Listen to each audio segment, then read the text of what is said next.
This is an interview, and before we start, before all those dummies, they start saying to me, CP, those are actors. They are not reals. I mean, people are so silly and so low IQ. I don't want to say more. We know, we know they are not real. We know that this guy is not a Hamas real. So please, leave. Low IQ people, I don't know what to do with you. So this is supposedly an interview, present really reality in the media today. And this is the BBC. Now why they choose the BBC? Because the BBC is the baby dogs, is the baby hypocrite, is the baby everything not right. In case you do not know, BBC was always paid by Saudi Arabia.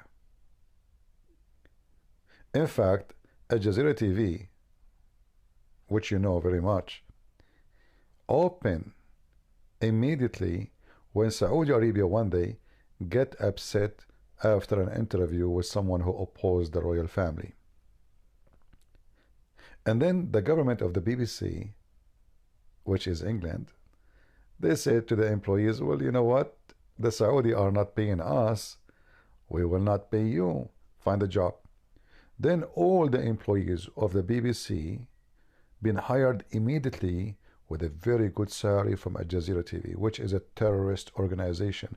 And this is how Hamas and Al Qaeda and ISIS, they go inside your system. Sky News is owned by Emirat. BBC paid by Saudi Arabia. I mean, when you hear BBC, when you hear Sky News, I mean, what you think? You think this is a Western media. And the list goes on. Stanford University, I mean, you name it, you name it. However, going back to this video, and again, before we start, please,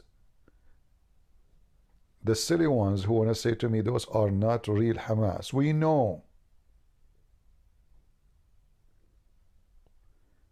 Do you know the video, the stupid guy who make a video one day? It's called, he was saying, leave Britney alone.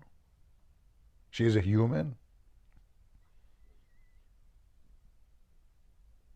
You look like them when you post those comments. So this is present reality in the filthy media today, which is sponsored by Muslims massively, if it's not totally owned. You know, the first job I did when I was a student, as a student, it was to correct a newspaper in Arabic. The newspaper I work in, I go, you know, like the old days, you have to print the papers, and my job start after like 9:30, and then by the early morning we have to be done. We check all the grammar in the newspaper, if there's any writing mistake or typing mistakes, and then the newspaper will be sent to the printing shop. And because this is my job now, I have to read the whole newspaper. Every day or every other day, they have an article against Al-Qaddafi. You know Al-Qaddafi, the ex-president of Libya. By the way, he's a peacemaker. I mean, come on. He's like Hamas too. So they write articles against him.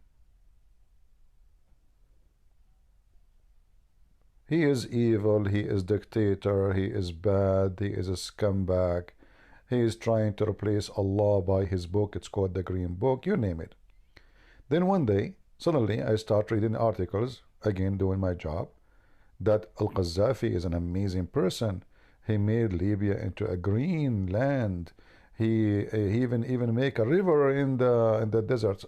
So I went to the editor, supposedly he's the boss, and I said, well, what happened just last week? We were writing articles the opposite. He said, don't tell anyone. We receive a check from the Libyan embassy, big one. This is how the media function today. Even when they bash somebody, They bash him until he throw them a bone. It's a dog's business. Now, let us watch this video. I apologize for making you wait for long. Maybe some of you saw it already, but it presents really reality of the world today. How your media is not a media, is not journalism, is vandalism of the truth. Listen. Good evening from London. 39 days after Hamas freedom fighters peacefully attacked Israel, we have now an exclusive interview with its leader, Yahya Sinwar. Yes, good evening, Rachel. Let me just correct you. Oh. There were also freedom rapists and freedom butchers. Of course, I apologize. Mr. Sinwar, I understand that you are now working towards a ceasefire. Yes, Rachel, you know me. Wherever there is fire, I say, let's seize it. All we are saying is give ceasefire a chance. The fire must be seized. Yeah, the situation in Gaza is terrible, Rachel. All innocent civilians are running out of town, so we are left without protection. With no human shield at all. So unfair. So unfair. And our hospitals, Rachel, our schools, all run out of rockets. Oh. How are we supposed to kill Jews like this? I mean, with lectures? Actually, we've tried that one. Didn't work. I plead to the world. We need a ceasefire. We are tired. We need a break. Don't forget, we started a day earlier than the Israeli. So a day earlier. Unfair, so unfair. But I understand the Zionists refused to put down the weapons. Yes. Can you imagine?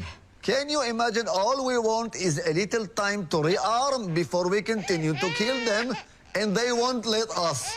I'm sorry, Mr. Sinwar. I can't hear you. All this noise in the background. Yeah, I'm sorry, Rachel. There is a baby here. Could you please get him to be quiet?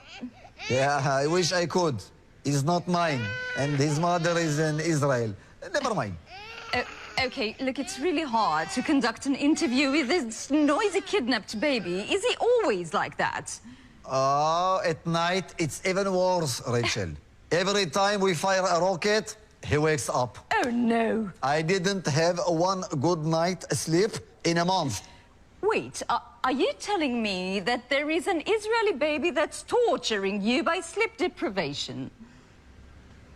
Yes! Occupying your house? Yes! So unfair, so unfair. And the world does absolutely nothing about it. I really hope you'll get a ceasefire soon. Thank you so much, Mr. Sinwar. No. Thank you, Rachel. And now, please stay with us for a moment of history. On this day in 1944, heartless Winston Churchill refused a ceasefire and continued the genocidal attack on Nazi Germany. As we well know now, far more German civilians have